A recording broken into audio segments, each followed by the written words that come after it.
Hey, what's up guys? It's Meui here. Today I'm bringing you a Massive Sanguification build for Gley. This build is definitely just for bossing. I would not really recommend it outside of that. I will show you a way where you can kind of use it for mobbing as well towards the end of the video here, but we're going to go over kind of the build and how you can actually use it for bossing, how you can one stage pretty much all bosses. Although some of them are a lot more tricky than others. Obviously, we're going to do a little Devourer kill because we love bullying him, and then we'll go into the mobbing section so I can quickly show you guys kind of how to make that work when you're not fighting bosses. So looking at the mods here, obviously we have Massive Sanguification. Now the entire reason behind using this is so when we are bossing, specifically in intercept battles, we can go into our frenzy mode and use our C to immediately get three, I don't know what this is called, like blood bars, and that lets us get our massacre immediately. So that is why you're actually running that. There's no really other purpose for it besides that. But being able to use your massacre right away is going to help you clear bosses quite a lot faster. So obviously that is the core of the build. Going into the rest of the build, so I would definitely recommend using long distance maneuvering for this build. This is really good for bosses. It's going to let you grapple their weak points a lot faster when you are able to. So you'll be able to do that from a lot further away as well. So I definitely just recommend taking this over anything else, at least if you're using this for bossing, which is kind of the only purpose for it. So besides that, you're kind of focused on cooldown and a little bit of duration. So you're gonna want to try to get your increased sensory cooldown really low. This is kind of your bread and butter to keeping your infinite ammo going. So we're gonna slot a lot of cooldown mods here. So obviously Nimble Fingers, this is kind of our base one, so you definitely want to take that. And then this is also a huge one. So MP conversion actually is the highest cooldown mod in the game. The max MP minus does not matter because we are not using MP. So just between these two alone is about 60% cooldown. Next, you're going to want to take some damage, but you also do want to still prioritize cooldown. So we're going to take focus on dimension and focus on non-attribute. Now the reason is our massacre is non-attribute and dimension, and this is the ability that we're trying to scale the damage of. So we take both of these and we get another 12% cooldown reduction. Then we also want to take skill extension just for a little bit more duration on this. It gives us a little bit of comfort room, but it also is necessary. You do need this to be able to have 100% uptime. And then an outstanding investment also gives us a little bit of skill duration, also provides us a little boost to our HP heal, so that is always nice. And then obviously we do want some survivability, so this is kind of, you can flex these options here. Obviously increased HP is a great one to have, but for Battle of Stamina you can flex this. If you're not comfortable with having a little bit less HP, you can swap this out for Stim Accelerant, and that's going to give you 111% more health there. You can also put a defense mod here if you'd like. I don't really like using too much defense. I'd prefer HP, especially because a lot of our abilities are using HP.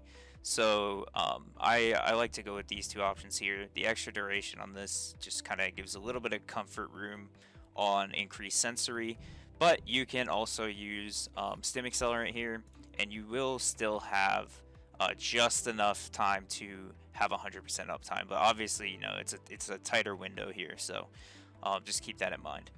Then our last two mods, HP Collector is just a nice one to have during bossing if your health is getting low. And I will actually show you guys a trick to keeping your health up without using this, but it is a good mod to have. It's going to help you kind of manage your HP a lot better by using the ads around you. So, you know, if you're in a boss fight, you can shoot one of the ads and get some of your health back if you need. And then this mod, also kind of a flex spot. You can use it if you really want to kind of push the limit on your damage, or you can slot a defensive mod here if you're more comfortable with that. I like just going with the full damage route, but you could drop this for something defensive if you'd like as well. So getting into the gear portion of this, your gear is going to be very important for this build, especially your reactor, your gun, and your components. So I'm going to go through all of those now. Firstly, your reactor, obviously you want it as a legendary one and whatever gun you're using. So I have Thunder Cage mounting because I'm using a Thunder Cage. If you're Python, you use Python mounting, pretty simple. The one thing you have to get on every reactor is skill cooldown. If you do not have skill cooldown, you are not going to have 100% uptime on your ammo without wasting module slots. So you need skill cooldown. And then the second substat is going to be whatever you can get that's going to help your damage. So I have dimension here. Non-attribute would work too. Duration would be nice too if you want some extra kind of leeway with your V, but you need skill cooldown on this. For your components, you're going to want to get the Annihilation set. You ideally want the 4-piece because everything works beautifully with this build. This set drops from Devourer, so that is the boss that everyone loves to speed kill. So hopefully you can go in there and kill him a bunch of times and get some decent pieces here. This set gives you extra skill duration, so it's going to help you, again, have more comfort room. But this 4-set bonus gives you a ton of extra damage as your HP goes down, which Gley is never at full HP pretty much, so you're going to get a lot of extra firearm attack damage. So this set is a must-have on Gley. I'll go through my pieces real quick, but you just kind of want to optimize what you can here. So defense, HP fire resist, defense, HP recovery modifier, chill resist. I try to get resist on all my pieces just so I don't have to like switch things around if I'm hopping bosses.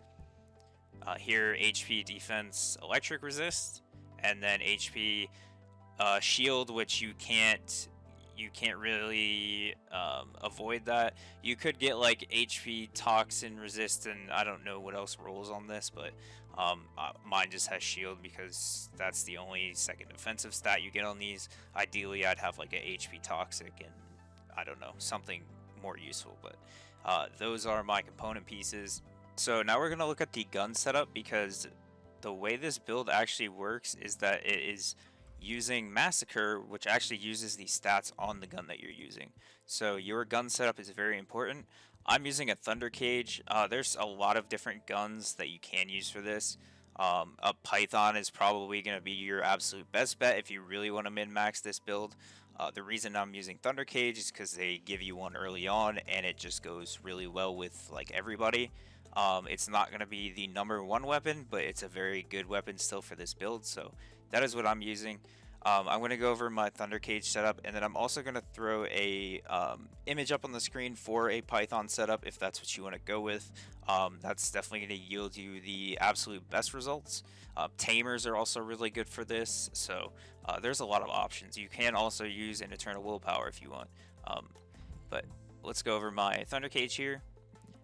So obviously, just fire rate up is always good. Action and reaction, we're just trying to max damage out here. And crit rate. So this scales off of crit and crit damage. It has a good base. I think it's like 20% crit base. So we're kind of trying to scale off of that. We take rifling reinforcement, better insight, and our better concentration. So those are our basic crit mods. This one is also huge. You definitely want to get concentration priority. The reload time modifier does not matter because we are not reloading at all, so this is just a flat 120% crit damage. And then we also want to take electric enhancement. This kind of just boosts our base damage. You can kind of pick what you want here in terms of what element you want, but I like electric because there's quite a few bosses that are weak to it.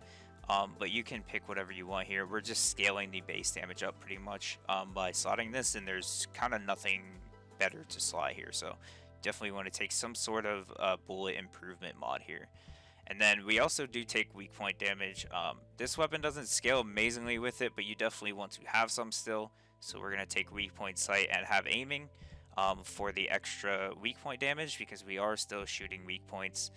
It's not going to, it's not going to benefit from this as much as like a Python does, but it's still very helpful for burning bosses.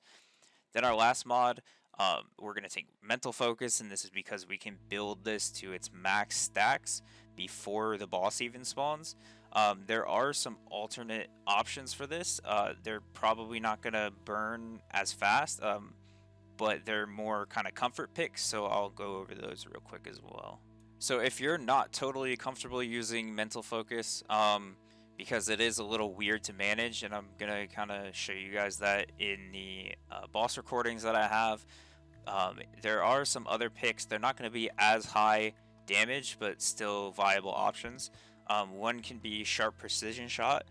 This, I obviously don't have it improved right now, but this will give you a ton of fire rate and firearm attack damage, and reduce your recoil.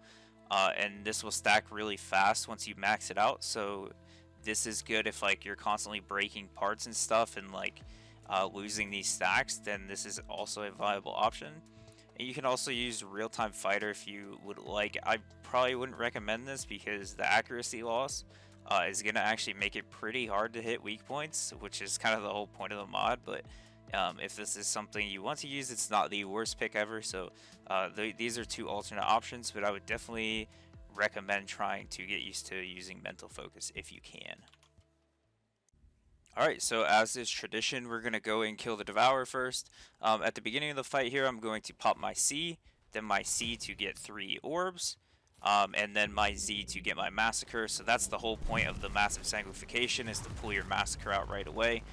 Then I use my V, and I'm just shooting here to get the mental focus stacks up. So you can see them building up on the left. I'm at like 120 right now. You're just going to keep popping V off of cooldown to keep getting your ammo back. So we're going to go for the weak points here. And you can see they just completely blow up. Pop my V again to get the infinite ammo and just finish him off. Pause, unpause. So that's pretty much it for fighting Devourer. You know, he's kind of a boss you just have to kill for these videos as tradition. And we can look at the time here. So it's 11-second kill. You can definitely get faster kills than that because there are better weapons like the Python. You could probably get that kill down to like 9-8 seconds, but it is still pretty dang fast. And now we're gonna go into a Pyromaniac kill, and I'm gonna show you guys kind of how to use this build against a boss that's an actual boss. I will say this is pre-recorded because I did have to focus up a little bit, but I'll kind of walk you through it. So I pop my Q, my C, then my Z to get my Massacre, and now we just pop V and start stacking. So this is a one phase on him. A lot of the bosses you can kind of recognize patterns in and start to one phase them pretty consistently. But this isn't the cleanest kill ever, but it is a one phase just to kind of show you guys that this build works on everybody. So I'm shooting his weak point on his chest. If you do break that, it's going to stagger him like that, and it doesn't use a weak point. So you can see I then get his shoulder to the yellow status so that I can jump on it and knock him down. And I did lose my stack, so that is something that's just going to happen sometimes.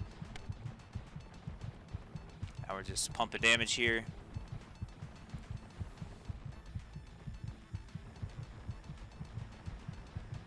And that's it. So not the fastest kill ever. You will be able to kill him faster with things like a Python, but you can one phase this boss. You can one phase a lot of bosses. There's certain ones, you know, like Swamp Walker is probably not going to be a one phase, but there are like Dead Bride you can also do. So 36-second kill, not the worst, but I just wanted to showcase this build against like an actual fight because Devourer is just kind of like a punching bag at this point. So, and this is the last thing I wanted to show you guys real quick, just a pretty cool trick that will help you a lot actually. When you are not in frenzied mode, you can actually use your C to heal off of objects around you. For whatever reason, the game counts them as enemies, I guess, or objects or something. These are on a lot of the boss maps, so you can run around and actually heal off of them if you need to. So just something to keep in mind when you're kind of managing your HP in these boss fights. Alright, and then the last thing I want to show you guys, for those of you who have kind of invested a lot into the Massive Sanguification build and all these polarity slots, You can kind of use it for mobbing a little bit, so I'm not really going to go over every single mod, but this is kind of a decent mobbing setup. And this just basically tries to get our cooldown really low, our range really high on our Massive Sanguification. So it's 34 meters, which is ridiculous. And I'll really quick just show you guys kind of how this works. So you pretty much are just, the way this build works is you spam your C. Let me spawn a bunch of mobs here. It doesn't do a ton of damage, but it does have a lot of range, and it is super spammable. So this is pretty much it. You can use this as like a mobbing setup. And obviously, like, your HP collector would be proccing typically a lot more than it is in this instance, but you can also, you know, get blood orbs and shoot stuff to get some of your health back. So I use this sometimes in like defense missions, and my health kind of remains pretty good. So that is just a variant of it you can use if you really need to for mobbing purposes. And that is all I have for you guys today. Thank you so much for watching. I am working on a Gley build that is actually like pretty crazy for mobbing, so I'm gonna make a video on that pretty soon, and it's a pretty fun build to use, so stay tuned for that. I'm also gonna start making like general guides on different things in the game, some things that aren't super apparent that you guys might not know about. So stay tuned for that stuff. I appreciate you guys watching, and I will catch you in the next one.